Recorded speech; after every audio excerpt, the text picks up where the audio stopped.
Bienvenidos. We are in the Spanish radio room at Kyle Field after a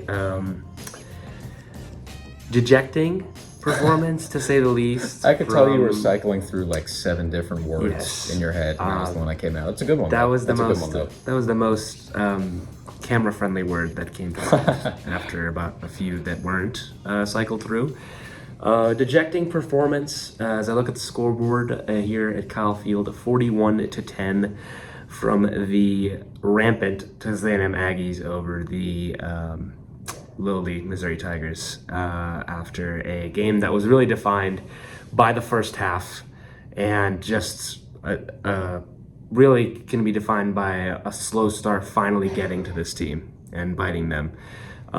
Quentin, I wanted to ask you firstly, with you obviously wrote the game, or you got a chance to really analyze the game live and just see what was going into what went wrong. You talked about how huge the battle of the trenches was. How would you assess the Tigers' performance in that battle? Yeah, it wasn't just the trenches. I mean, we could sit here for 45 plus minutes because every facet of the game Texas A&M won.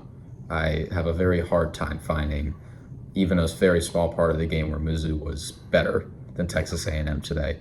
If you want to talk about the trenches, I think that's a pretty good place to start. That was what I had written about in depth leading up to this game, and Texas A&M housed Mizzou from start to finish. The defensive line, that was the best defensive line by far Mizzou had played through these first now 5 games. And Nick Scorton,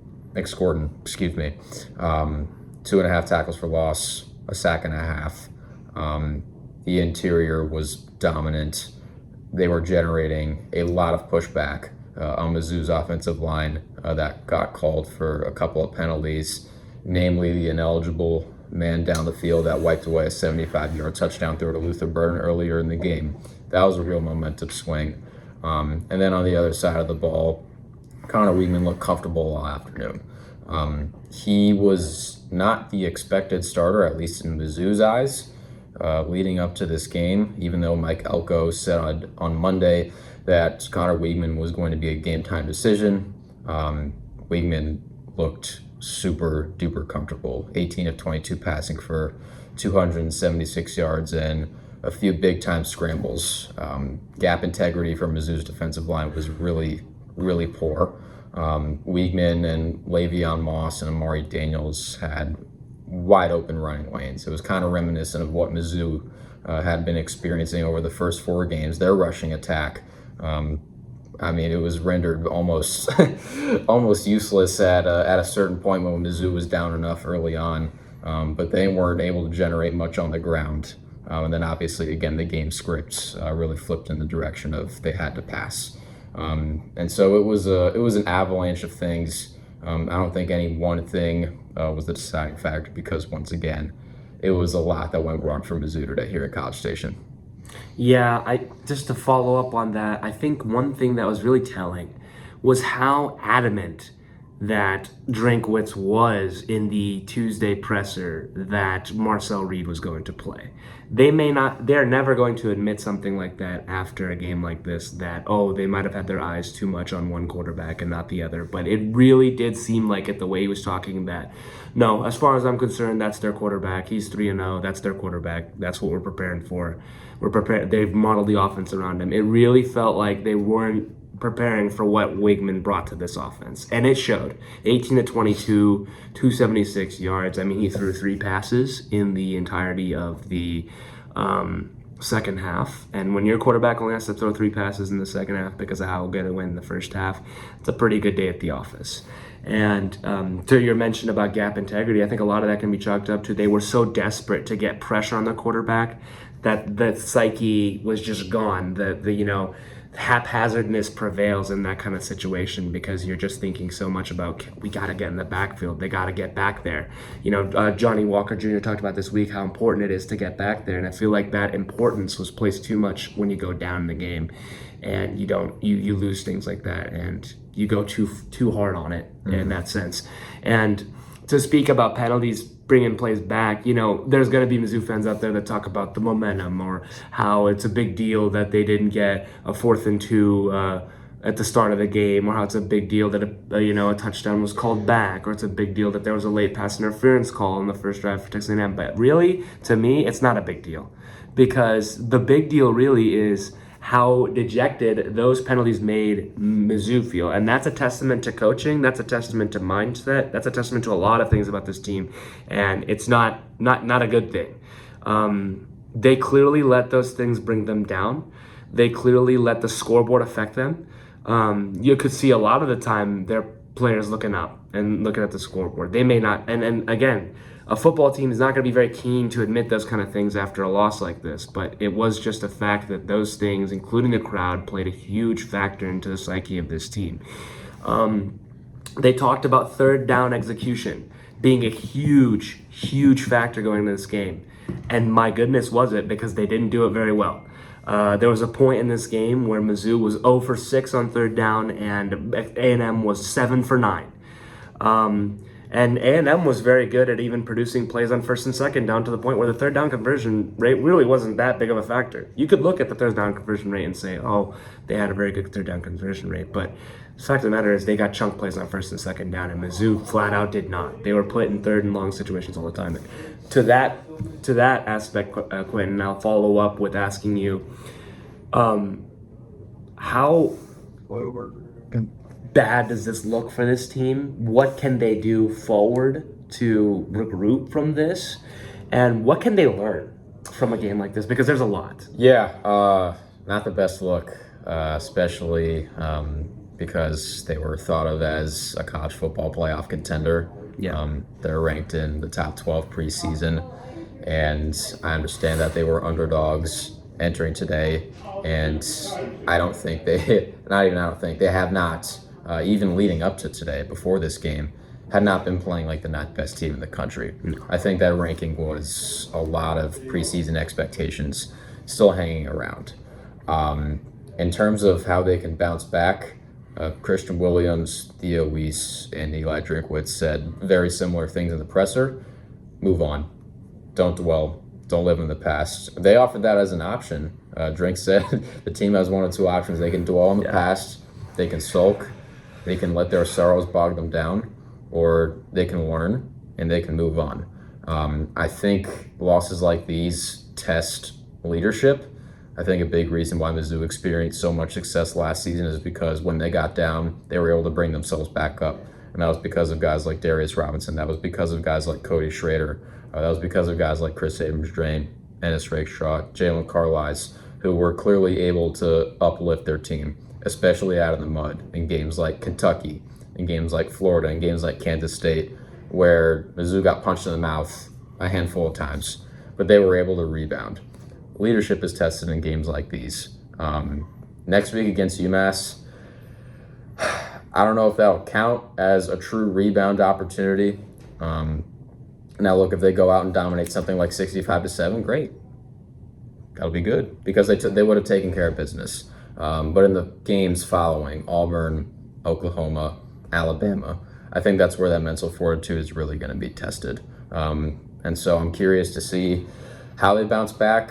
If they bounce back, they've shown they can do it before under this head coach and with a lot of these players as recently as less than a year ago. And so now is an opportunity. They said the season starts today. Now, while that mentality might sound corny to some, it's worked in the past, because again, that's having a 1-0 mindset. That's being able to learn from stuff that happened in the past that didn't necessarily go your way and apply it to future contests.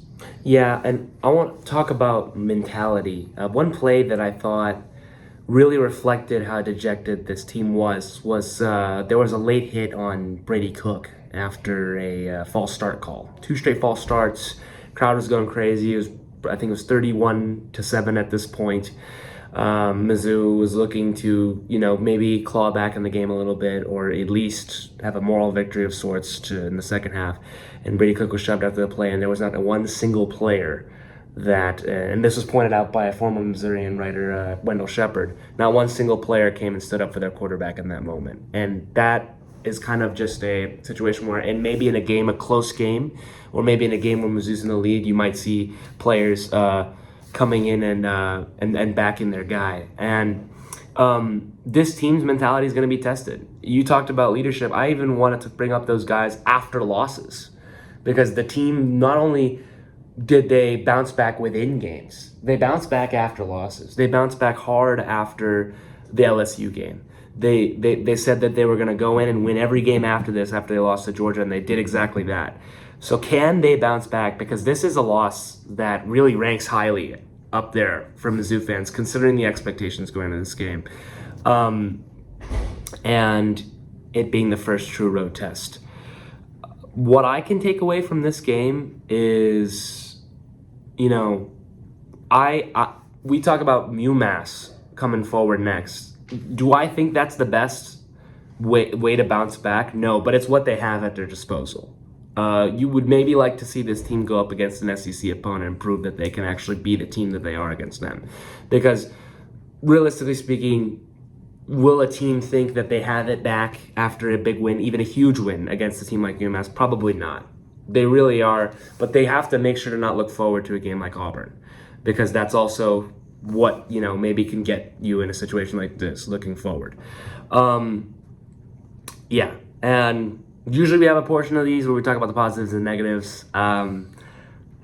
For those who came here for the positives, I hate to break it to you, we don't really have many. The positive was they had a 27-yard pass in the first play of the game. Oh, hey, the touchdown to Theo Weiss was good, but there was a holding on that play. Even so, yeah, there was a misholding, and it cut the lead from 34 to 28. Chris Paul. Yeah. But yeah, really, there's not much else that I have to say after a game like that. You all watched it most likely and got to see it. But the length that you watched it, I'm sure differed from, and I don't think the range ends with the whole game. I doubt it. Field goal attempt, didn't get to see it. We were already on our way down to the presser room. Field goal attempt with 20 seconds left at the 1 yard line.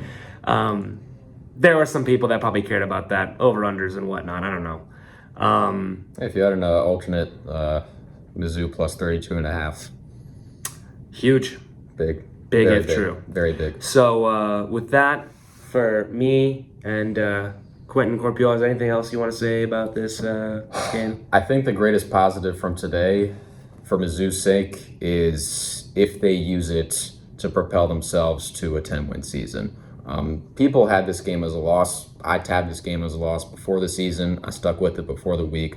Obviously, I think very little, if anyone, expected it to be 41-10. Yeah.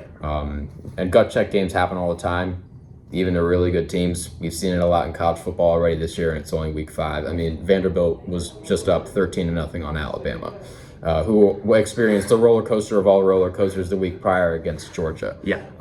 So especially this season, those kinds of games have been happening a lot. It's just a question of whether they respond or not. That is going to define the rest of the season. Seriously, it's all about the response. And with that, I've been Adeen Rao, and this is and we will continue to be Adeen Rao and Quentin Corpio. That is not stopping today. That's not going away, and we're not going to let this loss, prevent us from watching this Tiger team everywhere in the country. Mostly because it is our job. Yes, that too. But we will be here no matter what.